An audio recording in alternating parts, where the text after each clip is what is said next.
Oi pessoal, tudo bem? Meu nome é Mayara, sou enfermeira. Hoje eu tô aqui para dar continuidade ao nosso mini curso, onde o tema é raiva humana, e hoje é a nossa terceira aula. Quais são os principais sinais e sintomas iniciais da doença, certo? Sensação de angústia, cefaleia intensa, pequena elevação de temperatura, sempre está presente essa mudança de temperatura, esse quadro de febre, ele é bem característico. Um mal-estar geral, alterações sensoriais imprevistas, dor e irritação no local lesionado, por exemplo, no local de uma mordedura do animal infectado. Existem os sinais e sintomas excitatórios, sinais e sintomas um pouco mais graves de uma fase um pouco mais prolongada. Aumento da sensibilidade à luz e ao som, dilatação das pupilas, aumento da salivação, isso é bem notório, espasmos nos músculos da deglutição e do sistema respiratório, podendo ocorrer até um quadro de hidrofobia, que eu vou falar mais à frente, certo? E convulsões generalizadas. Lembrando que a paralisia generalizada até a morte, pode acontecer o quadro de paralisia até o quadro de óbito, ou também pode acontecer da fase de excitação e pular para o quadro de óbito também. Os relatos de cura. Em 2004, nos Estados Unidos, houve o primeiro relato de cura da raiva humana em um paciente que não recebeu a vacina. O tratamento ele foi baseado em antivirais e sedação profunda, dando início ao primeiro protocolo de tratamento da raiva humana. Em 2008, no Brasil, então não faz muito tempo, houve o primeiro relato de cura de raiva humana. Foi no Hospital Universitário Oswaldo Cruz, que fica em Pernambuco, com um tratamento semelhante a esse que eu citei, que foi aplicado nos Estados Unidos. Foi feito com um jovem de 15 anos que foi mordido por um morcego e houve recuperação clínica perfeita. Então, no Brasil, foi dado início a esse protocolo de Recife. Recife é uma homenagem pela primeira cura ter ocorrido em Pernambuco, em Recife. Então, ficou designado como protocolo de Recife. Todo caso suspeito, ele tem que ser notificado, essa é uma observação importante. Ele tem que ter uma notificação individual, compulsória e imediata à Secretaria de Vigilância em Saúde. Esses dados, eles têm que ser contabilizados, principalmente por ser uma doença com a taxa de letalidade de aproximadamente 100%. Então, esse controle da Secretaria de Vigilância tem que ser muito bem cuidado. A suspeita clínica. Esse quadro de suspeita clínica, nós temos o período de incubação, ele é bem variável. Em aulas anteriores sobre esse tema de raiva humana, eu já falei sobre o período de incubação e também falei que as literaturas, elas divergem um pouco sobre o período exato, por ele ser até mesmo variável. Então, na literatura que eu baseei essa aula, vem de 1 mês até 1 ano ou de 2 semanas até 3 meses após a agressão. É uma informação obtida através da Secretaria de Vigilância em Saúde do Ministério. Existem os sinais e sintomas pródromos. São sinais e sintomas iniciais, em torno de 2 a 4 dias iniciais da doença. São sinais inespecíficos. Isso são sinais e sintomas pródromos. Sinais e sintomas inespecíficos são aqueles onde você vê a anormalidade naquela pessoa, aquele indivíduo apresentando, mas são sinais e sintomas que não especificam qual doença aquela pessoa está acometida. Então, pode estar presente em várias patologias. Então, quais são esses sinais e sintomas? De forma geral, um mal-estar generalizado, pequeno aumento de temperatura, sempre acomete essa diferença de temperatura. A gente vai ver mais à frente que um dos critérios de exclusão do protocolo de Recife é justamente a ausência de febre. Dor de garganta, cefaleia intensa, náusea, anorexia, entorpecimento, irritabilidade, todos esses sinais e sintomas pródromos são apresentados nos primeiros dias da infecção. Nós temos também um quadro de hiperestasia do trajeto do nervo periférico próximo à mordedura.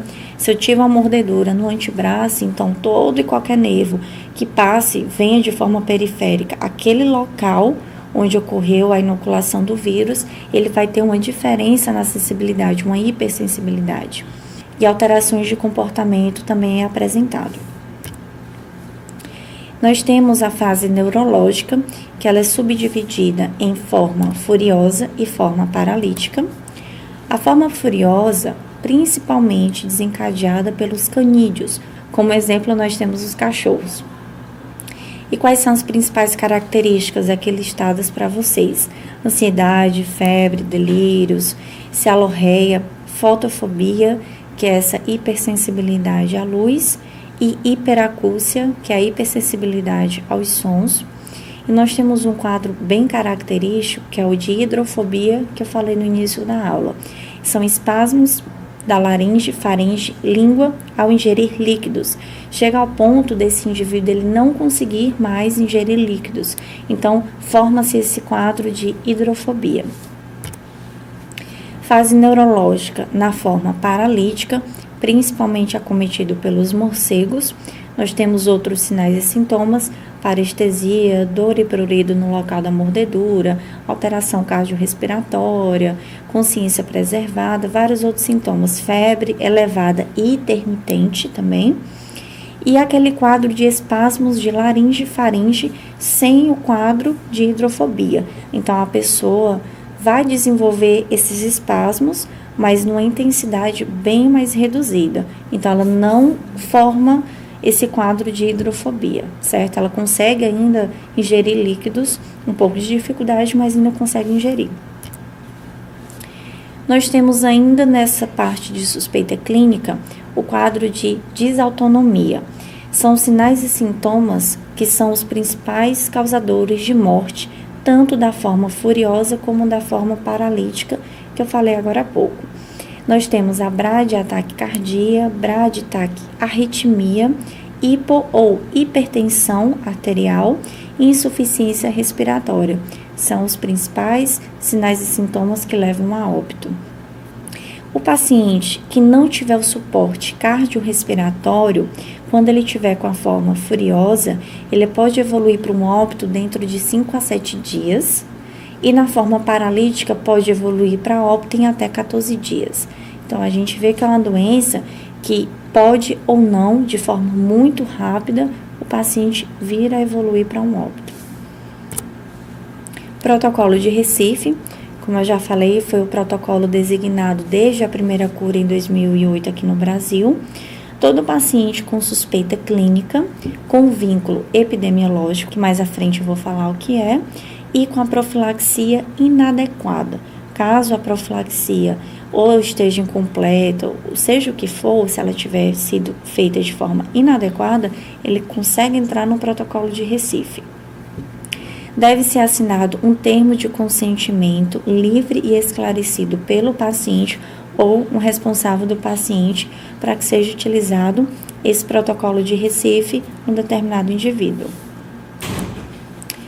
Quais são os critérios de exclusão? As pessoas não entram no protocolo de Recife com esses critérios. No caso, sem histórico de febre, ele é excluído. História da doença superior a 14 dias. Muito improvável que a pessoa venha a adquirir a doença pelo passar dos dias e não tenha apresentado sinais e sintomas indicativos. Paciente com uma doença sem vínculo epidemiológico com a raiva. Esse quadro de vínculo epidemiológico traz em 3 características, nós temos aqui em cima. Manifestação clínica sugestiva, sinais e sintomas sugestivos da doença. A exposição a uma provável fonte de infecção dentro de um ano. Então, se aquele indivíduo lembra de alguma ocasião que possa vir a ter sido contaminado com a doença. E proveniente de regiões com circulação do vírus, proveniente de regiões onde tem um alto índice de raiva humana. Paciente com a profilaxia pós-exposição realizada de forma adequada e em tempo oportuno. Então, ele fez a profilaxia, o esquema todo bonitinho. Ele não entra mais no protocolo de Recife. E a confirmação de uma outra doença, que já é o diagnóstico diferencial. Se ele foi diagnosticado com outra patologia, ele também automaticamente é excluído do protocolo de Recife. Pessoal, as referências para essa aula foram baseadas no protocolo de tratamento da raiva humana do Brasil, no Ministério da Saúde, no ano de 2011, e no Manual de Raiva Humana da Secretaria de Vigilância em Saúde, também do ano de 2011. Espero que vocês tenham gostado. Até a próxima aula. Muito obrigada.